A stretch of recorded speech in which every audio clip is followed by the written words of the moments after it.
नमस्ते प्रभु दई तारी तार केते दिग पुरी निजर तेजी जे प्रकाशर विकिरण करी नाश ଯାହାର ନାମେ ଦୁଷ୍ଟ ତରେ ବନ୍ଦଇ ସେବେନି ପୟରେ ଭୋନାଥ ତୋହର ପ୍ରସାଦେ ପ୍ରାଣୀର ହନ୍ତିୟ ପ୍ରମାଦେ ତୁମ୍ଭର ଅଭୟ ପୟରେ ମନ ମୋ ରହୁ ନିରନ୍ତରେ।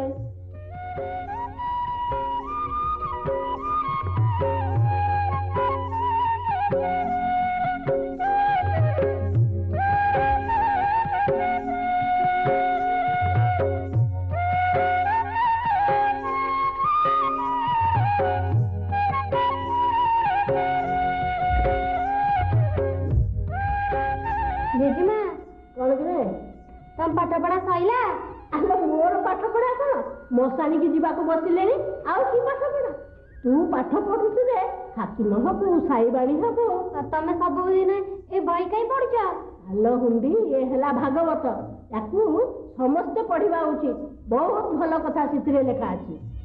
अच्छा आज तुम भाई माने कुआडे गले कि मोर संगे कटी काई कोन हला जेजेमा तपना जो कृपण कोन हला कहनु जेजेमा मु कहमी जेजेमा मितापना भारी भी कलिया समस्त आगे जाए गोटिए पर गोटिए चॉकलेट गिली पकाउथिला मु नै सब रंग लुचाई देनी तपु मिछड़ा कहना तू त मते गोटिए चॉकलेट दे आ सब तक लुचाई देलु हां बोला जा देखुछ जेजेमा होला दीपू तुम चॉकलेट दे नथलु हां देथिली तपु ना से सब तक नै जाई मते गोटिए देला उल्टी कहूची देसी चॉकलेट खाइबा उचित नुहे एथि तपु कृपण हला केमति से तो ठीक कथा कहिछि बेसी गुड़ाए चॉकलेट खाइबा मोटे उचित नुहे तबली मोटू नै जीवा काई की अच्छा हो तपु से चॉकलेट गुड़ा को मते दे दे मु रखी थी तमे खाइ देबन त जेजेमा अलो चुप तोहरी चॉकलेट खाइया को तो मोइटी बसिछि मो बाका थाउ जेजेमा अरे सतरे टोकाटा बड़ कृपण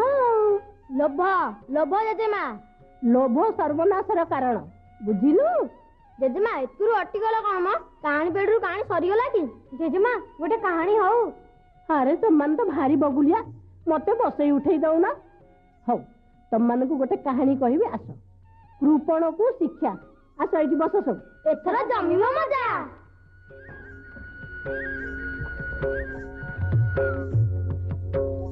गोटे गाँ रे गोटे महाजन थिला से भारी कृपण ता ना धरिले खाइबा को मिलेनी एते खराब लोके तो सही कथा कहंती ता ना होची गोपी साहू अचलाचल संपत्ति लोकन को करज दे शुद्ध आदाय करे जे थरे ता पाखर करज नैची से सर्वशांत हो जाई ता पाखरे गोटे हलिया थिला ता ना सुर बेचारा भारी निरीह लोक हेले कोन हबो गोपी साहू ताको भारी हैरान करे ठीक टाइम रे मूल दिएनी गाड़ी गुला जगरे दिनकर घटना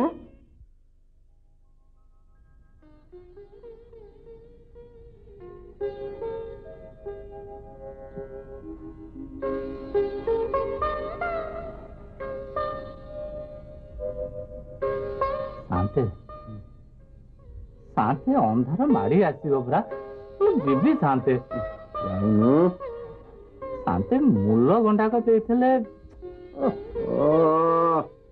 मनीष दिन सारा देखुची खटी खटी टिके विश्राम नौची जा काल न जा शांति घरे खाइबा को किछि बोली किछि नै शांति पिला छुआ गुड़ा डहल विकल होते अरे हुंतु आज दिन को उपास रही गले दिन कर खाइबा रही जीवनी शांति छुआ गुड़ा को परा मनीष को बुझिलु सुर शांति रे बसे उठे भी दउ नहीं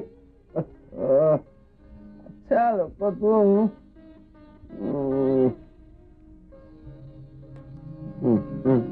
ने जा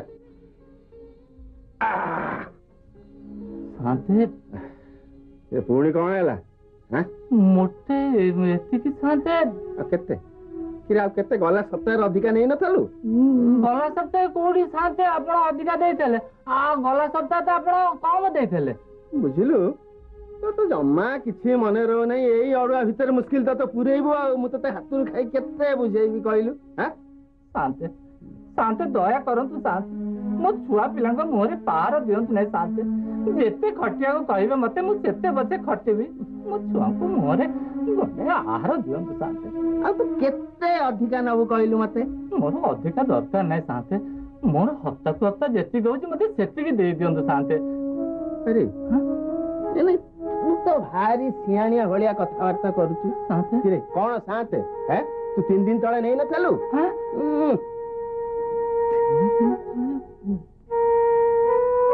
ସାନ୍ତେ ମୋ ମୁଣ୍ଡଟା ଗୋଳମାଳ କରିଦିଅନ୍ତୁ ନାଇଁ ସାନ୍ତେ, ମୋ ମୁଣ୍ଡଟା ଗୋଳମାଳ କରିଦିଅନ୍ତୁ ନାଇଁ ସାନ୍ତେ। ମୁଁ ତ ଗଲା ରବିବାର ଦିନ ନେଇଥିଲି, ପୁଣି ଆଜି ରବିବାର ସାନ୍ତେ। ବୁଝିଲୁ ତୁ ଗୋଟେ ଏକଦମ ନିହାତି ଗଜମୂର୍ଖଟା, ମୁଁ ତତେ ଜମା ବୁଝେଇ ପାରିବିନି। ଯା ବୁଝିଲୁ, ମୋର ଯାହା ହାତରୁ ଗଲା ସେ କଥା ମୁଁ ଜାଣିଲି, ହେଲେ ତୋ ସାଙ୍ଗରେ ମୁଁ ବକର ବକର ହେଇପାରିବି। ତୁ ଯା।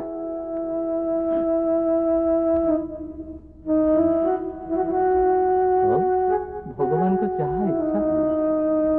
5 ପ୍ରାଣୀ କୁଟୁମ୍ବ ମୋର, ଏତିକି ପଇସାରେ ଯେ କେମିତି ମୁଁ ହପ୍ତାଟା କଟେଇବି,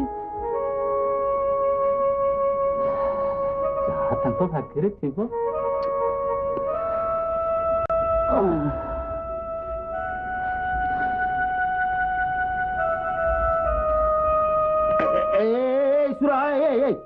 ଶୁଣ ଶୁଣ ଶୁଣ ଶୁଣ,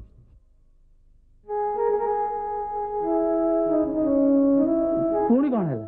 କିରେ ମୁହଁଟା ସେମିତି କରି କାହିଁକି ଯାଉଛୁ?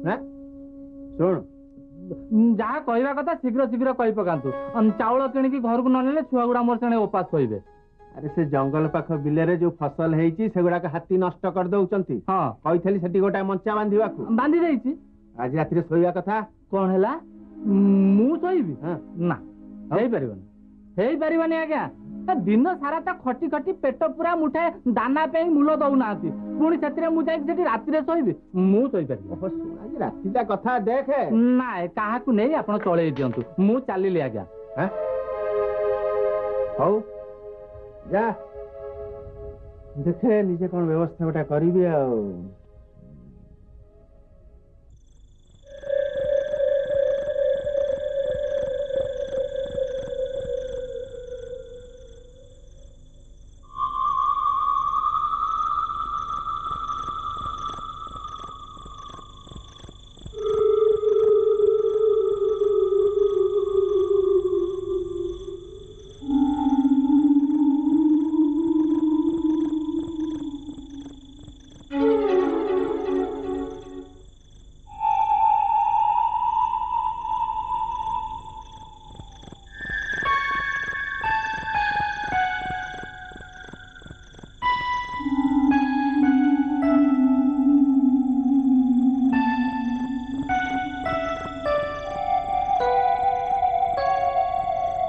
ମା ବନଦେବୀ, ତୁ ତ ସବୁ ଜାଣୁ ମା, କେତେ ମିହନ୍ତ କରି ମୁଁ ଫସଲ ଉତାରିଛି, ତାକୁ ତୁ ହିଁ ରକ୍ଷା କର ମା, ତୁ ହିଁ ରକ୍ଷା କର।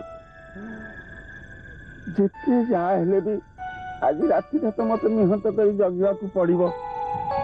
କାଲିଠୁ ସେ ସୁରକୁ ଯେମିତି ହେଲେ ବୁଝାବୁଝି କରି ତାକୁ ପଠେଇବି। ସେଇଟା ହୁଣ୍ଡାଟା ଯାହା କହିଲେ ବି ବୁଝିଯିବ। ଖାଲି ଆଜି ରାତିଟା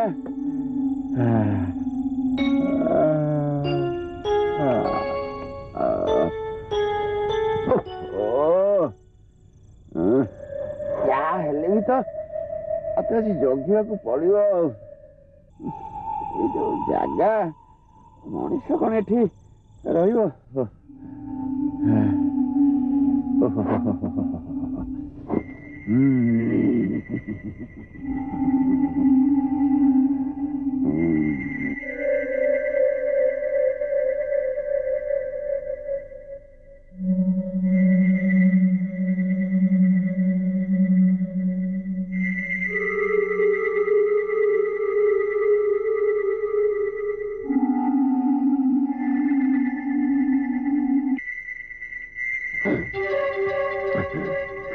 ବୋଉଲୋ, କି ଦୁର୍ଯୋଗ! କଣ ସେ କରିବି? ନା, ଯାହା ହେଲେ ବି ଆଜି ରାତିଟା ମତେ ଜଗିବାକୁ ପଡିବ, ନହେଲେ ଇଏ ଯୋଉ ଫସଲ ଉତୁରିଛି କେତେବେଳେ ଯେ ଜନ୍ତୁ ଗୁଡାକ ଆସି ନଷ୍ଟ କରିଦେବେ ତାର କିଛି ଠିକଣା ନାହିଁ। ଦେହ କଣ ସହିବ? ଜମାରୁ ସହିବନି।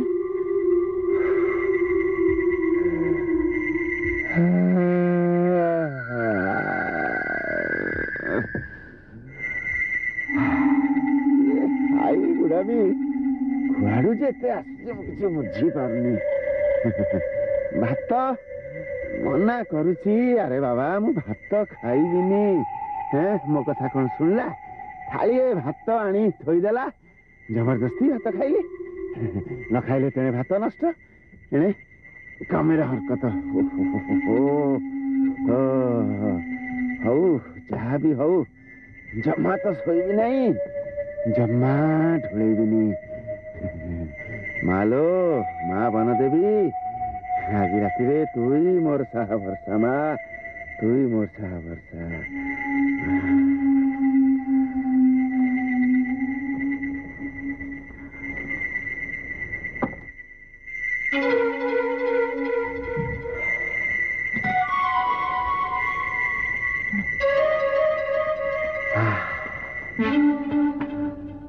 ଅଗୁରୁ ଚନ୍ଦନ ଝୁଣା ଧୂପର ବାସ୍ନା।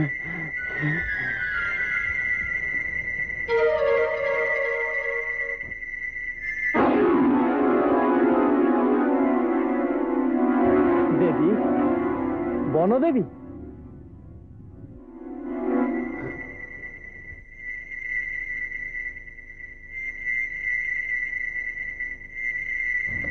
ଜଗତର ମଙ୍ଗଳ ହେଉ। କେଉଁ କାରଣରୁ ଏଠାକୁ ଆସିଛ ଦେବଦୂତ? ପିତାମହ ବ୍ରହ୍ମାଙ୍କର କିଛି ଆଦେଶ ଆଣିଛ? ପିତାମହ ଅତ୍ୟନ୍ତ ଚିନ୍ତିତ ଦେବୀ। ଚିନ୍ତିତ? ହଁ, କେବଳ ଆପଣଙ୍କ ପାଇଁ। ମୋ ପାଇଁ? ଦେବୀ, ଧୃଷ୍ଟତା ମାର୍ଜନା କରିବେ। ପିତାମହ କୌଣସି ବିଶେଷ ଦୂତଙ୍କ ଠାରୁ ସମ୍ବାଦ ପାଇଛନ୍ତି ଆପଣଙ୍କର ଏ ଅଞ୍ଚଳରେ ଜନ ଅତ୍ୟାଚାର ହେଉଛି। ମୁଁ ଜାଣେ ଦେବଦୂତ। କୌଣସି ଏକ ଶ୍ରମିକ ନିଷ୍ଠୁର ମହାଜନ ଦ୍ୱାରା ଶୋଷିତ ହେଉଛି। ସବୁ ଖବର ବି ଏଠି ଆସି ପହଞ୍ଚି ଯାଇଛି। ନିଶ୍ଚୟ କେହି ଜଣେ ଗୁଞ୍ଜାଣୀ ଆମ ପଛରେ ଲାଗିଛି ନା। ଆଉ ଏ କଥା ସତ। ଆଜକୁ 5 ଦିନ ହେବ ସେ ଶ୍ରମିକଟିର ଘରେ ଚୁଲି ଚଳୁନାହିଁ। ତାର 5ଟି ଛୋଟ ଛୋଟ ଛୁଆ ଭୋକ ଉପାସରେ କଷ୍ଟ ପାଉଛନ୍ତି। ଏମିତି ଭୋକ ଉପାସରେ ରହିଲେ ସେମାନେ କେତେ ଦିନ ବଞ୍ଚିବେ ଦେବୀ? ଏବଂ ଶ୍ରମିକଟିର ନାଁ ସୁର। ନିହାତି ସରଳ ଓ ନିଷ୍ପାପ ଚରିତ୍ରଟିଏ। ସାରା ଦିନ ମୋରି ଆଗରେ এই କ୍ଷେତ ବାଡ଼ିରେ ହାଡ଼ ଭଙ୍ଗା ପରିଶ୍ରମ କରେ। 7 ଦିନ ପରିଶ୍ରମ କଲେ ଦିନକର